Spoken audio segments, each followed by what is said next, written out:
Primeiramente, entender que definição de indulgência. A indulgência é a remissão da pena temporal diante de Deus da culpa devida aos pecados já perdoados. Então, já perdoados. Portanto, é uma pena temporal que se perdoa dos pecados já perdoados. Isso é indulgência. Para entendermos bem a indulgência, a estrutura da confissão hoje ela é inversa do que era nos primeiros séculos. Como é que é a penitência hoje? O homem se ajoelha, ou não, o que seja, vai confessar-se. Ele vai declinar as faltas. Declina as faltas, sejam elas mortais, sejam elas veniais, etc. E o sacerdote lhe dá uma penitência. E em seguida a absolvição. Quando é que ela paga a penitência? Depois. Ela vai pagar a penitência depois, não naquele momento. No início era o contrário. Primeiramente, a pessoa declinava a falta diante do padre, do bispo, em geral, e dava-se uma penitência, em geral, a penitência, às vezes, conforme o pecado, de anos. Antes da absolvição. E depois de cumprir a penitência, voltava para receber a absolvição. Nossa. Durante muito tempo foi assim. Era difícil alcançar o perdão. E havia um pouco de rigorismo, é preciso reconhecer, mas era compreensível, a igreja estava nascendo, em alguns lugares havia de fato esse excessivo rigor para manter justamente a coesão na fé. Não vou criticar, porque é injusto criticar uma época histórica sem ter vivido nela. É preciso entender o contexto. Então, isso não é uma afronta à fé. Esse costume era um costume da época que era vivido dessa forma e a igreja foi desenvolvendo essa explicitação da sua doutrina.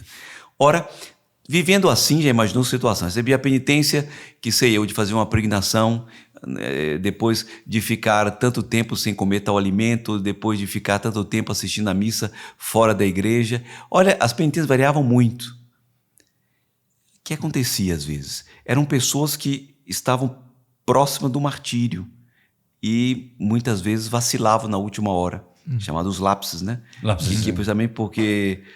E aí, o que eu vi? Ele pecava, se arrependia, mas haviam aqueles, aí que eu vi um lado muito bonito, é uma tradição na igreja, haviam aqueles que sabiam que iam para o caminho do martírio, receberam a graça, corresponderam à graça, não desistiram e tinham às vezes tempo de escrever ou de mandar um recado para o bispo, conforme o caso, em geral para o bispo. E esse recado podia ser geral escrito, daí o nome de cartas de paz. Cartas de paz. Sabe o que significava isso? Olha que interessante. Vou morrer. Vou entregar minha vida por Cristo. É o batismo de sangue. Tres sunt qui testimoni, né? Sim. Sanguinis, fluminis, flaminis. Vai dizer isso também de São Paulo. As três testemunhas. O fogo, flaminis, é a sanguinis, o sangue, que é o martírio. Sangue. E fluminis, a água, o batismo, que é o meio ordinário. Mas ali era o sangue. E o martírio apaga todos os pecados, inclusive essas penas devidas pelos pecados. Portanto, ele ia fazer a oblação de si mesmo em união com o Nosso Senhor. Então ele dizia, já que eu vou fazer isso, Deus me permitiu, por favor, aplique esses meus méritos, perdoa os pecados daqueles anos de penitência que faltam ainda àquele fulano. Entregava aquela carta quase como uma carta de crédito. Nossa, aplica para ele, já que eu vou... quase que eu sou moeda de Deus. Aplica para ele. É muito bonito. Isso tem relação com aquilo que São Paulo vai dizer no primeiro capítulo da carta aos Colossenses, completo em minha carne os sofrimentos que faltam ao corpo de Cristo, que é a igreja. Nosso Senhor sofreu tudo que tinha que sofrer. O sofrimento dele tem valor infinito, mas ele tem um corpo cujos membros somos nós. Ele vai completar em nós o que falta do sofrimento do corpo dele. Então, aquele sofrimento tinha a capacidade, já tinha consciência disso, de perdoar aquela pena devida dos pecados daquele homem que já foi perdoado contra a culpa. Mas faltava perdoar a pena. E aí com isso ele foi criando o costume, porque as penitências eram tarifadas durante muitos séculos, tantos dias. Daí as indulgências, a gente vai explicar um pouco aqui também, também eram tarifadas. Assim nasce a ideia da indulgência. Portanto, nasce a partir do princípio da comunhão dos santos. Um que sofre pelo outro. Essa coisa é misteriosa, porque todo benefício feito por nós, não somos só nós os beneficiados, outros são beneficiados. Todo malefício feito por nós, que Deus nos livre, outros também são prejudicados. Claro, porque nós somos um corpo, né? Somos um corpo. O corpo místico. Coisa misteriosa. Claro, uma família ganha um prêmio de loteria, toda a família participa. Exatamente. Se há uma tragédia numa família, toda ela comunga daquele prejuízo. Imagine uma família que sei eu, de entregador de jornal, profissão digna. Sim. Mas eles estão numa situação limítrofe, com dificuldade financeira, e de repente um deles sobe na escala social, se candidata e se torna o prefeito.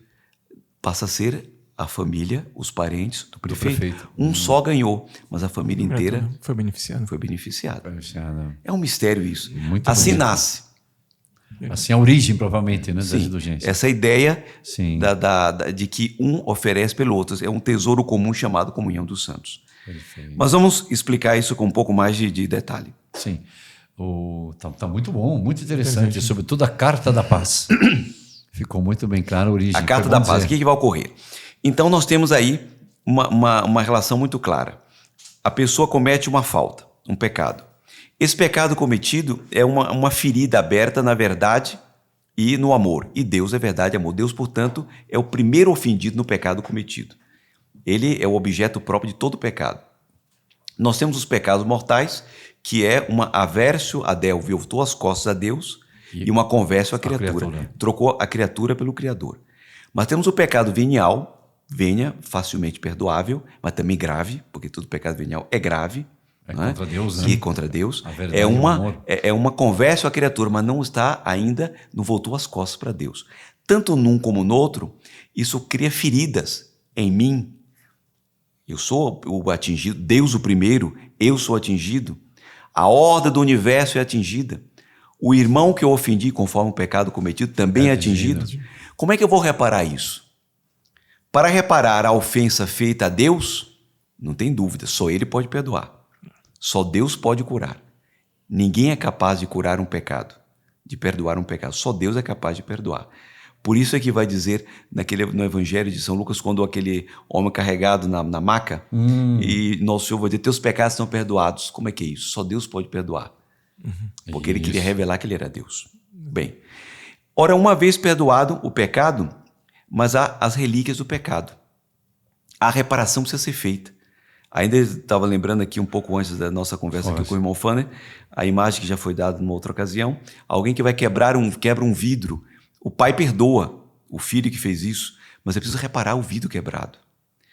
Ele vai ter que ter tempo para reparar.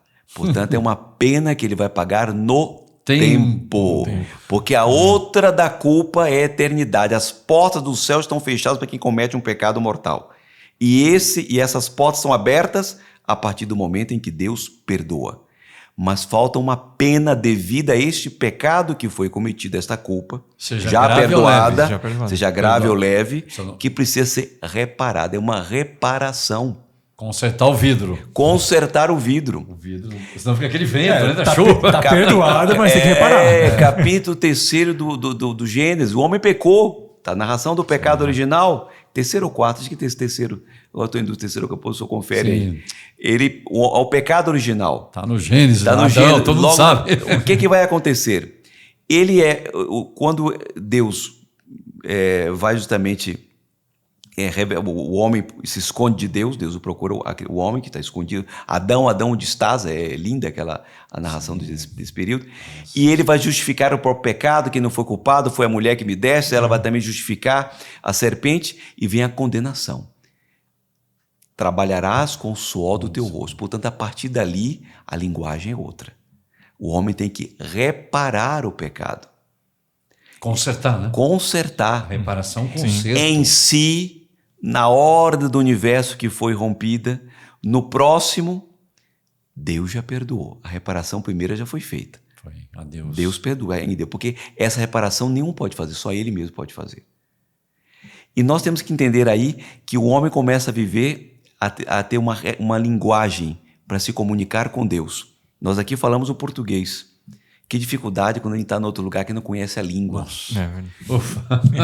Eu lembro uma vez que estava numa igreja em Miami, a primeira vez que eu fui lá, acho que a primeira vez. Estava ajoelhado rezando, chegou uma senhora, um padre, levei um susto, pensei que aconteceu coisa errada aqui, um padre da igreja tão raro assim.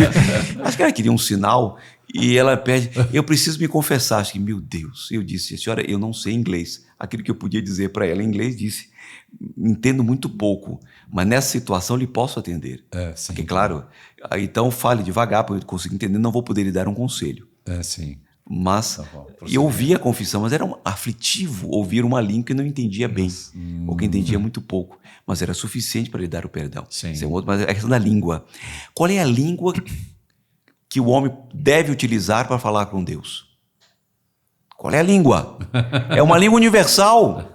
Qual é essa língua? Sofrimento, sacrifício. Essa é a língua por meio da qual o homem se comunica com Deus. E essa língua, como toda língua, existem as pessoas que falam a língua no sentido mais rasteiro, né? O suficiente para se fazer entender. Há outros que são tão ignorantes, que se diz um ditado popular, que não conseguem fazer um ó com um copo. Porque tem a dificuldade de linguística. Não é pecado, é ignorância. Coitado. Mas há também aqueles que conseguem falar a língua de modo mais elevado. Aí tem as academias de língua, né? Academia Brasileira de Letras e a Academia Francesa famosa de Letras, etc., que foi a primeira. Ora, o grande literato da língua do sacrifício tem um nome: Nosso Senhor Jesus Cristo. E o grande livro por ele escrito, a cruz. A partir daí, a relação do homem com Deus muda. O homem fala por meio do sofrimento. E ele que foi o grande enriquecedor com esse sofrimento, vamos dizer assim, do tesouro da igreja. Exatamente. Porque na linguagem, com esse tesouro, quando se vai a um banco, tem nas suas regras. A linguagem para esse tesouro é o sofrimento. Sofrimento. E um cristão é um outro Cristo. Completo em mim, de São Paulo, no primeiro capítulo da Carta aos Colossenses, em minha carne, os sofrimentos que faltam no corpo de Cristo, que é a igreja. É uma coisa misteriosa, Padre Ricardo, isso daí, porque pense o seguinte: o batismo apaga o pecado original. Apaga o pecado original, acabou. Qual foi o salário do pecado? Qual foi? Sim, apagou uma vez devagar. Às vezes com umas marquinhas. Devagar. Eu quero saber, apagou o pecado original, de acordo, apagou o pecado original, o batismo. E o salário do pecado é a morte. O homem antes do pecado não sofria, o homem antes do pecado tinha integridade, inteligência, iluminava a vontade governava a sensibilidade. O homem antes do castigo do pecado não sofria doença ou enfermidade. De acordo? Foi batizado. Continuou o mesmo. A carcaça velha é a mesma, padre. Cheia de misérias, de inclinação, pecado, concupiscência. Então, qual foi o efeito, afinal de contas, que fez em minha alma o batismo? São Tomás vai explicar de modo extraordinário a partir de São Paulo. O homem pecando fez um caminho. O pecado corrompeu a natureza. E a natureza corrompida gera pessoas corrompidas, corrompe a pessoa. Claro. Então mancha a pessoa, porque o pecado é transmitido por... Imagine um homem que fosse dono de uma grande fortuna, um casal. Sou que gosta dos exemplos assim, bem vivos. Super loteria. Mas esbanjaram o dinheiro com jogatinas, com loucuras, etc. Ficaram na miséria. Na rua, embaixo da ponte, sem condição de nada. Não geraram filhos depois disso. Os filhos são culpados do desatino dos pais? Não. Claro que não. Mas vão herdar a miséria. É verdade. Foi o que aconteceu conosco. Ninguém aqui é culpado do pecado cometido por Adão e Eva. Por Adão, que ele que é o autor do pecado Por original. isso que Dr. Plínio Corrêa de Oliveira, que é o mestre espiritual do Monsenhor João Cláudio, dizia, quando ele soube a doutrina do pecado original, o menino dizia, que serviço mal feito. Isso aqui é desserviço, exatamente. Que desserviço. Então ele tinha dificuldade de entender. Porque o homem que por causa de São Paulo vai dizer, com o pecado de a humanidade inteira foi atingida. Exato, foi atingida. Toda a humanidade. Agora, qual foi o caminho que nosso Senhor Jesus Cristo fez? O caminho inverso.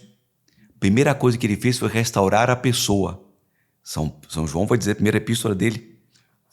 Vede, filhinhos, que grande presente de amor o Pai nos deu, de sermos chamados filhos de Deus. Nós o somos. Então a nossa pessoa foi restaurada. Somos filhos de Deus. A dignidade do homem, eu sou filho de Deus, foi restaurado. A natureza não. A natureza na promessa. Porque a natureza geme, de São Paulo, como quem em dores de parto, esperando a redenção definitiva. E como é que ela vai ser restaurada? No caminho. No caminho, através dos sacramentos, sobretudo a Eucaristia, primeiro o batismo, a Eucaristia, os sacramentos que vão ser recebidos ao longo da vida, quantas comunhões. Também os sacrifícios, as penitências. Que alguns santos consideram o 8º O sacramento. 8º que vai justamente restaurando um pouco a natureza. Quando que vai ser restaurado definitivamente? Depois da nossa ressurreição. Porque receberemos de São Paulo um corpo semelhante ao dele. Veja o papel que tem o sofrimento. E a igreja, tomando em consideração tudo isso, A essência, né? aí vai aos poucos desenvolvendo essa doutrina chamada indulgência, que vai ser também pode se adquirir dos modos mais variados possíveis. Vai purificar a natureza e reparar os males que foram feitos. Os meus, que não são poucos, padre, você já me conhece. O senhor também me conhece. Os vossos que são pouquinhos, mas que alguma coisa tem que reparar. Mas também a capacidade de ajudar os outros que não tem como reparar esses pecados. Esse pobre menino é do exemplo que demos do vidro, coitado, que dinheiro que ele vai ter para consertar esse vidro? Exatamente. Alguém tem que pagar por ele, talvez. Tal qual. Ele pode até querer pagar, né? Mas não tem como, um ajudando o outro. E qual é o banco que ele tem que emprestar? Divina Providência, banco do Comunhão dos Santos. Comunhão dos Santos.